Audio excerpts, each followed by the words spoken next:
Damos comienzo a un nuevo comentario bíblico expositivo, Servidores de Dios. Quien te habla es Manuel Cornejo. En esta ocasión estaré compartiendo en el Evangelio de Mateo. Mateo capítulo 8 y versículo 29, donde dice: Y clamaron diciendo: ¿Qué tienes con nosotros, Jesús, Hijo de Dios? ¿Has venido acá para atormentarnos antes de tiempo? Note que el primer encuentro de Satanás con Jesús, en la tentación, el diablo dijo: Si eres el Hijo de Dios. No estaba dudando, pero formulaba la verdad veladamente.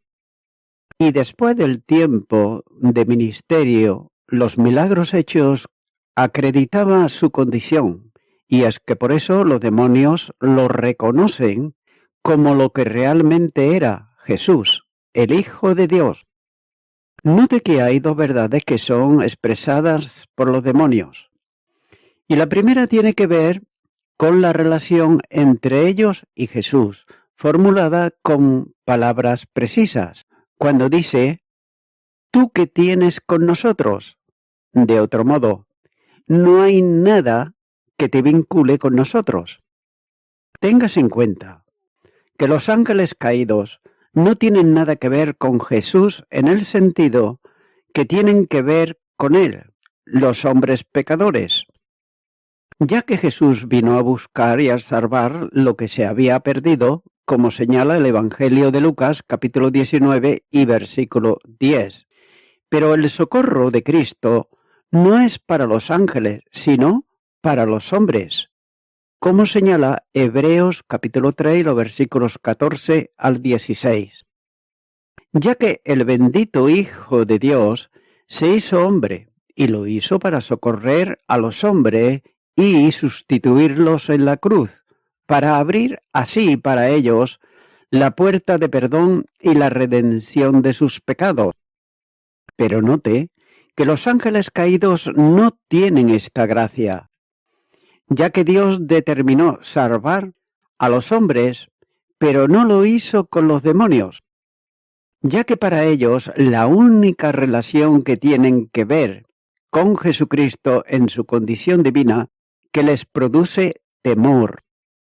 Y esta es la segunda vez que los demonios proclaman y reconocen a Jesús como el Hijo de Dios, ya que lo que muchos hombres, y note esto, de aquellos que vieron sus obras, ellos seguían negando. Sin embargo, los demonios lo admiten como verdad incuestionable. Pero también debe de considerarse que en el reconocimiento que hacen de Jesús como Dios bendito y además Rector Supremo y Juez Universal, expresa también su odio y enemistad con él, por cuanto no pueden escapar de su dominio ni podrán escapar de su juicio y condenación.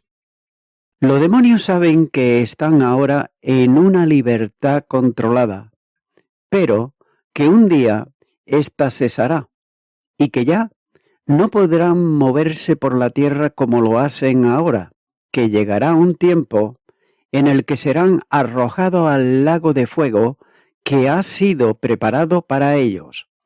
El Evangelio de Mateo, capítulo 25 y versículo 41, dice: Entonces dirá también a los de su izquierda: Apartaos de mí, malditos, al fuego eterno preparados para el diablo y sus ángeles.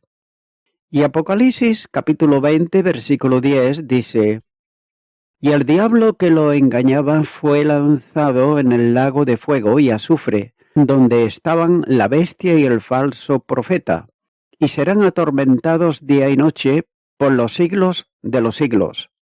Esto tendrá lugar en un determinado tiempo que Dios conoce. Y note que los demonios clamaron preguntando a Jesús si había venido para hacerlo sufrir los tormentos que le esperan antes de tiempo. Y uno de los terrores que los demonios tenían es que Cristo lo encerrara en el abismo. considerando que el abismo es un adjetivo griego que equivale a profundo, usado para referirse al lugar donde están encerrados los espíritus malos, sujetos además en espera de juicio. Lucas capítulo 8 y versículo 31 dice: y le rogaban que no los mandase ir al abismo. Y además, a donde Satanás será retenido durante el reino de Cristo en la tierra. Apocalipsis capítulo 20 versículo 3 dice: y lo arrojó al abismo, y lo encerró, y puso su sello sobre él, para que no engañase más a las naciones, hasta que fuesen cumplidos 1000 años, y después de esto debe de ser desatado por un poco de tiempo. También algunos ángeles caídos, extremadamente perversos, fueron condenados en prisiones de oscuridad, que bien puede ser un modo de referirse al abismo. Judas, versículo 6 dice: y a los ángeles que no guardaron su dignidad, sino que abandonaron su propia morada, los ha guardado bajo oscuridad, en prisiones eternas, para el juicio del gran día. También es bueno considerar que el abismo es un lugar de detención provisional o temporal de los ángeles malignos. La actividad diabólica les queda impedida a los demonios que son enviados al abismo, ya que la Biblia enseña que habrá un incremento de la actividad diabólica hacia el final de la dispensación de la Iglesia. Note lo que dice la primera carta a Timoteo, capítulo 4 y los versículos 1 al 3.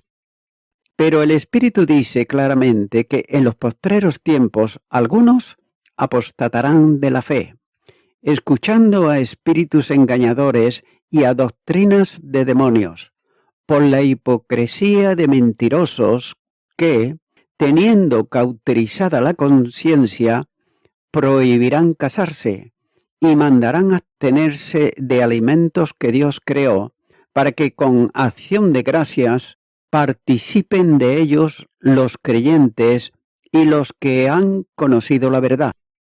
La mayor expresión de esa actividad ocurrirá cuando ya la Iglesia sea arrebatada durante el periodo de la gran tribulación, en el cual los demonios serán arrojados sobre la tierra. Apocalipsis, capítulo 2 y los versículos 3 y 4 dice: también apareció otra señal en el cielo.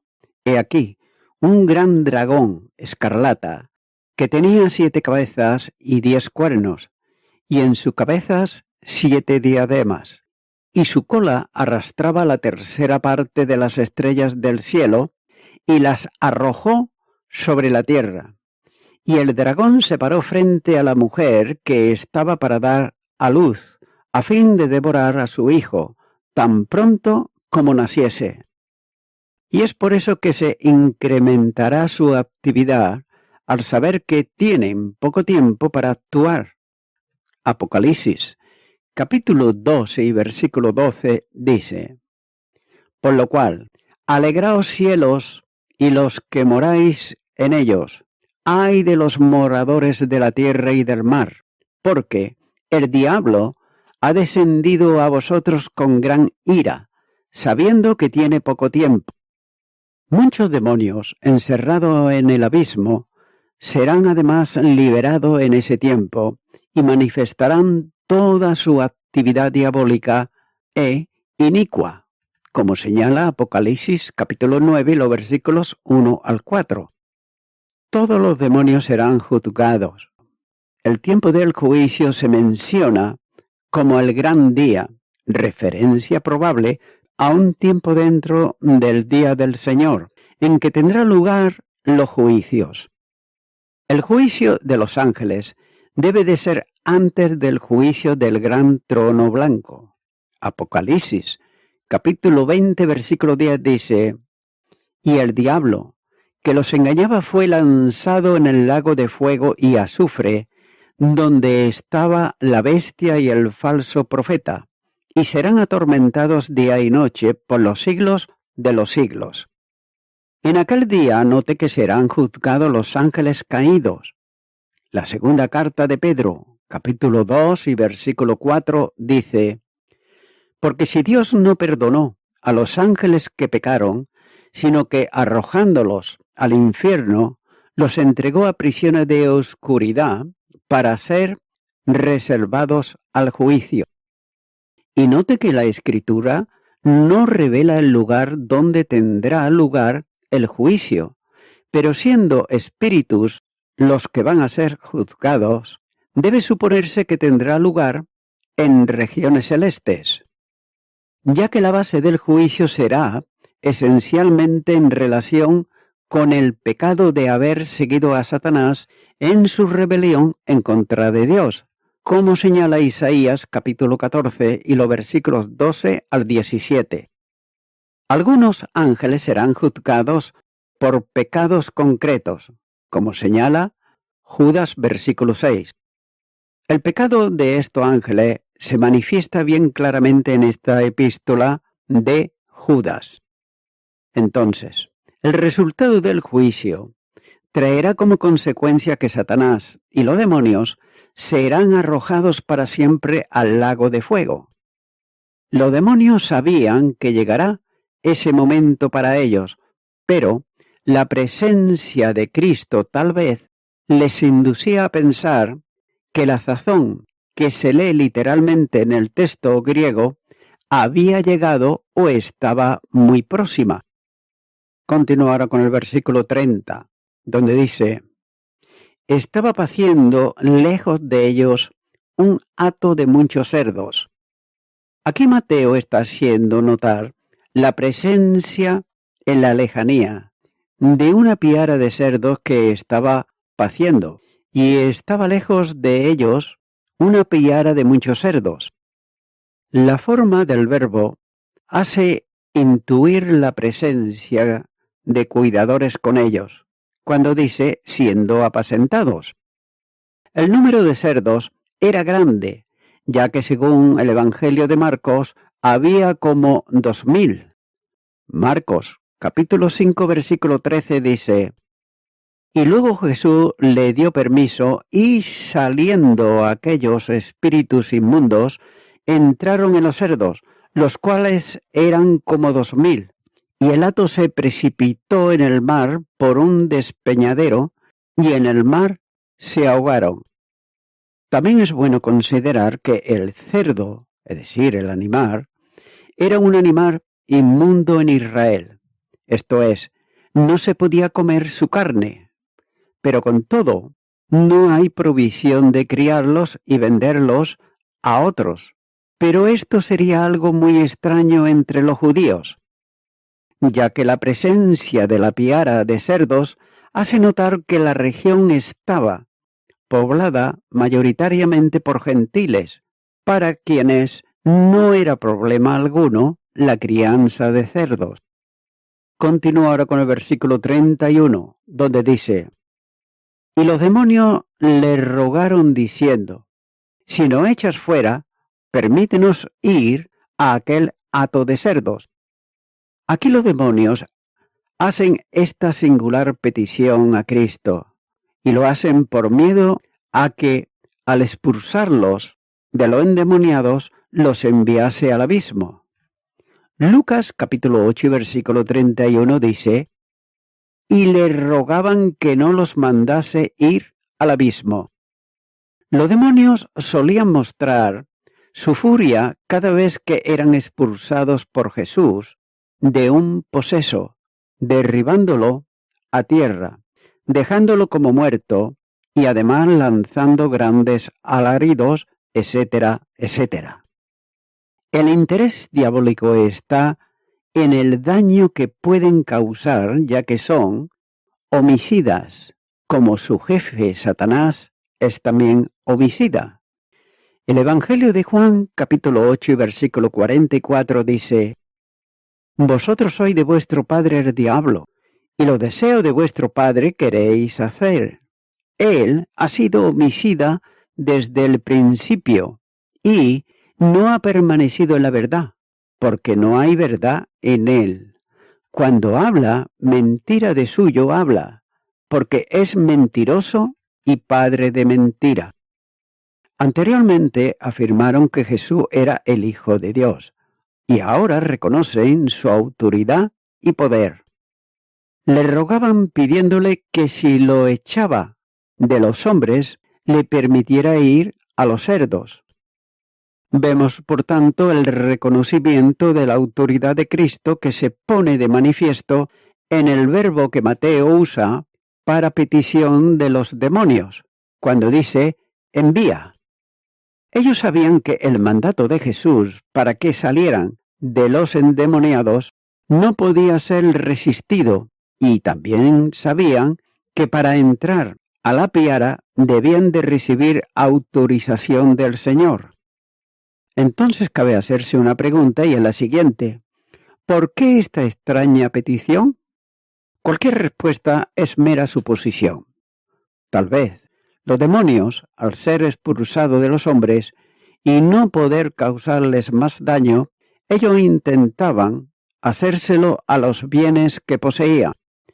También podrían tener interés en destruir la hacienda, y todo ello para predisponer a los propietarios influyentes en la región contra Jesús. Pero podría haber otro motivo que no nos es dado conocer, y a pesar de poder que los demonios tienen, reconocen que Jesús tiene toda autoridad y poder sobre ellos. Note que esto produce un gran consuelo a quienes están en Cristo Jesús.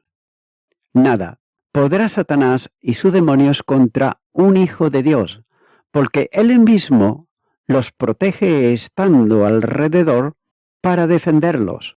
El Salmo 34 y versículo 7 dice: el ángel del Señor acampa alrededor de los que le temen y los defiende. El apóstol Juan enseña que quien está en plena comunión con Dios, el maligno no puede tocarle.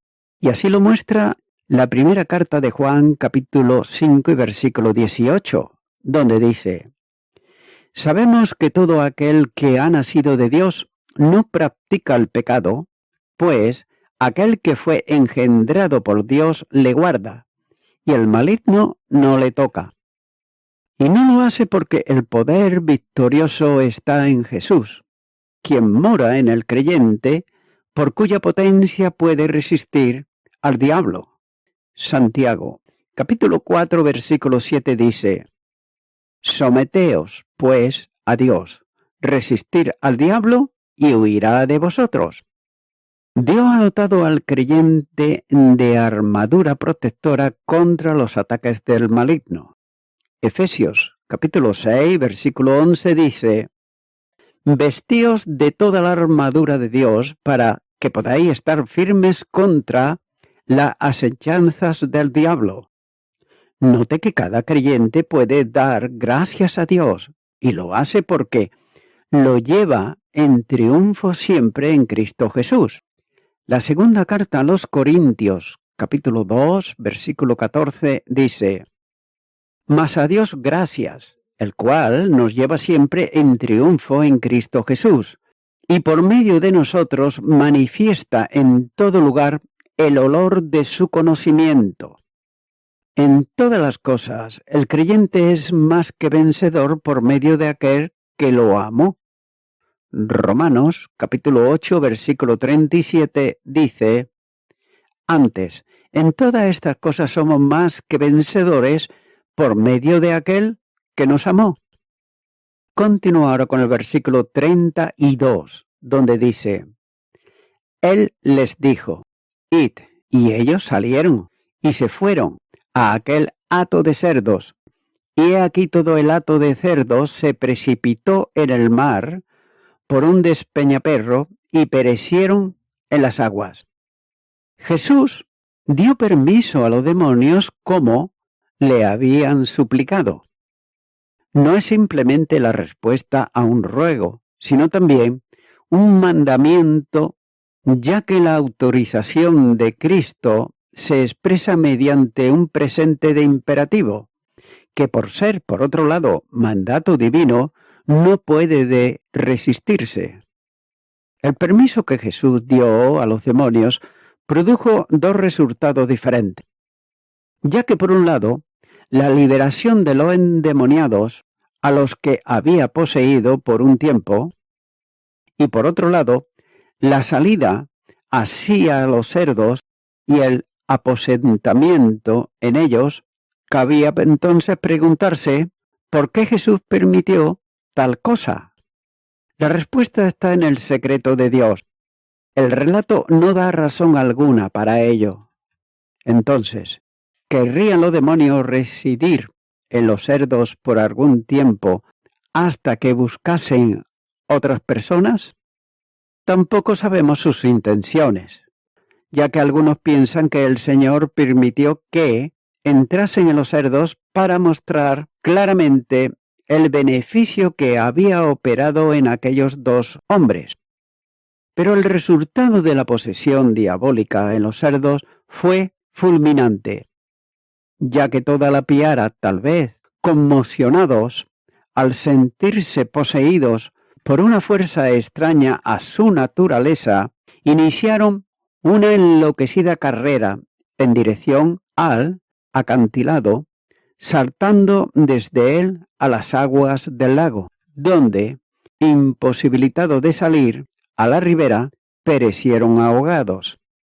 Y note que cuán grande fue el perjuicio causado por la muerte de los cerdos. He de suponer, aunque posiblemente no fuesen todos los cerdos de un mismo dueño, ya que según la costumbre solían unirse las distintas piaras en una sola, encomendando el cuidado de todos a un grupo de porqueros. Sin embargo, la pérdida fue una pérdida grande, porque grande era el número de los cerdos que se despeñaron. Y la gran lección que todos los gadarenos podían recibir es que para Dios no hay riqueza en la tierra que pueda compararse con la salvación de una persona. Los valores terrenales son ínfimos al contrastarlo al lado de los valores humanos y espirituales. Continuaron con el versículo 33, donde dice: y los que lo apacentaban huyeron y vinieron a la ciudad, contando todas las cosas y lo que había pasado con los endemoniados. Los cuidadores de los cerdos, ellos debieron de haberse aproximado al grupo de los discípulos y Jesús. La presencia de los endemoniados, que no atacaban a aquellas personas, y el diálogo de Cristo con ellos, debió de haberles llamado poderosamente la atención. Lo que ellos no imaginaban era el desenlace de la liberación de los endemoniados y la desenfrenada carrera de los cerdos despeñándose por el acantilado. No cabe duda que el temor hizo presa de aquellos hombres que desaparecieron de la escena y corrieron a la ciudad para dar noticias de lo ocurrido. Es difícil determinarlo, pero pudiera tratarse de Gadara, a unos 12 kilómetros del lugar donde se había producido el incidente de los endemoniados, aunque también es posible que se tratase de una aldea más cercana. La ubicación y la misma ciudad no tienen mayor importancia. Lo que realmente interesa es el hecho de la liberación de los endemoniados y la muerte de los cerdos. Las nuevas que proclamaron era la manifestación del poder de Jesús, admirable en todos los sentidos. Las noticias que llevaron los cuidadores de los cerdos fue primero relatar el desastre de la piara muerta, y luego mencionaron la liberación de los endemoniados. Realmente, lo que estaba importando tanto a los porqueros como a los dueños de los cerdos era la pérdida de los animales y no el beneficio que Cristo había otorgado a los endemoniados.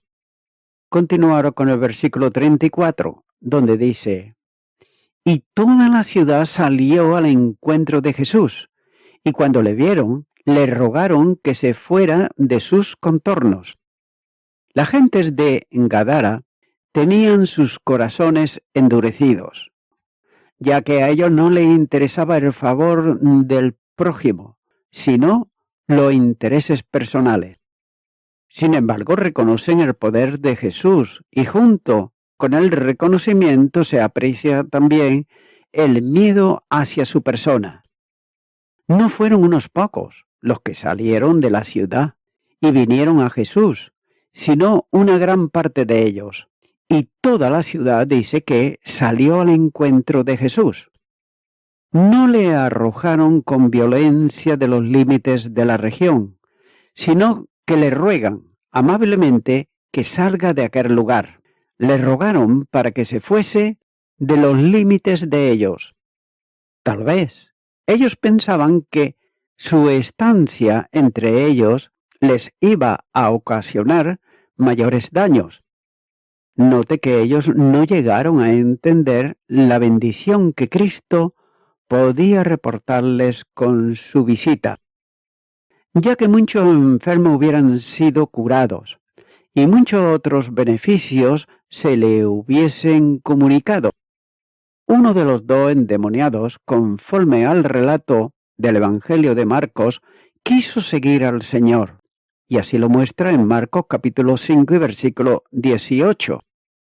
Aquel sí que había comprendido el alcance de la bendición y la gloria del Señor, ya que él estaba dispuesto a dejar el lugar para seguir a quien le había hecho el mayor bien, es decir, liberarle del poder opresivo del diablo. Este hombre había recibido todo de Jesús. Los otros, solo ellos consideraban la visita de Cristo desde la perspectiva humana. Para ellos, había representado una gran pérdida económica. Su condición les llevó a pedir al Señor que se retirase de allí. Sin duda, los demonios, ellos consiguieron lo que tal vez estuvieron pretendiendo cuando lanzaron a los cerdos al despeñadero. Y note que a lo largo de la historia se volvió a cumplir una y otra vez la misma situación, ya que los hombres rechazaron a Jesús, prefiriendo sus miserias terrenales. Aquellos gadarenos no quisieron aprovechar la gracia que Jesús traía consigo para ofrecerles. Y note que la lección que puede desprenderse del milagro de la liberación de los dos gadarenos es comprender la admirable dimensión del poder de Jesús. Cristo tiene el nombre de autoridad suprema que recibió como consecuencia de la victoria en la cruz, ya que allí derrotó a Satanás, venciendo sobre el ejército de los demonios y exhibiéndolos públicamente, triunfando sobre ellos. Colosenses capítulo 2, versículo 15. El nombre de autoridad suprema le fue dado en vinculación con la obra de gracia. Pablo enseña que es un nombre sobre todo nombre. Filipenses capítulo 2 y versículo 9. Y por tanto, tiene que relacionarse con la deidad de Jesucristo, bajo el nombre de su humanidad. Jesús fue el nombre dado por Dios para su Hijo, aún antes de ser concedido que como hombre naciera también en Belén. Mateo capítulo 1 versículo 21. Ya que Jesús significa el Señor salva, y es por tanto un hombre divino, ya que la salvación es de Dios. Salmo capítulo 3 versículo 8 y Jonás capítulo 2 versículo 9. De Jesús se dice que Él salvará al pueblo de sus pecados. Mateo capítulo 1 y versículo 21. Amigo y amiga oyente, Esto ciertamente es irónico, ¿verdad? Estas personas, ellas prefieren tener a sus cerdos antes que a Jesús. Amigo y amiga oyente, esto no es peculiar de los gadarenos únicamente, ya que en nuestro tiempo hay muchísimas personas que prefieren los cerdos más que a Jesucristo, lo cual, por supuesto, es verdaderamente lamentable. Pero ahora, mi amigo, mi amiga oyente, tú tienes la oportunidad de venir a Jesucristo, de abrir tu corazón y aceptarle como tu Salvador. Y lo puedes hacer por un acto de fe, orando a Él y pidiéndole que venga a tu vida. Si no sabes cómo hacerlo, puedo guiarte en esta oración.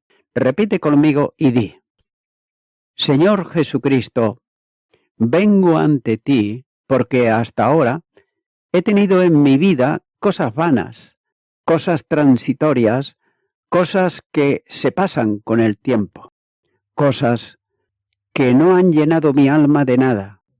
Pero ahora te pido perdón por todos mis pecados y me arrepiento de ellos, recibiéndote a ti, Señor Jesucristo, como mi Salvador. En tu nombre, amén. Amigo y amiga oyente, si tú has hecho esta oración de corazón, te recomiendo que comiences a orar a Dios, en primer lugar, en el nombre del Señor Jesucristo. Orar a Dios no es rezar, sino que es hablar con una persona. También te recomiendo que leas la palabra de Dios y lo hagas a diario. Comienza, por ejemplo, con el Nuevo Testamento. Y también, por último, te recomiendo que para que puedas crecer espiritualmente, te congregues en una iglesia cristiano-evangélica, donde se predique, se enseñe y se practique la sana doctrina y la palabra de Dios. Congrégate ahí y con el tiempo podrás crecer espiritualmente y también servir al Señor Jesucristo. Que Dios te bendiga. Y a toda la audiencia, nuevamente ya me estoy despidiendo de todos ustedes y será hasta el próximo programa. Que Dios os bendiga a todos.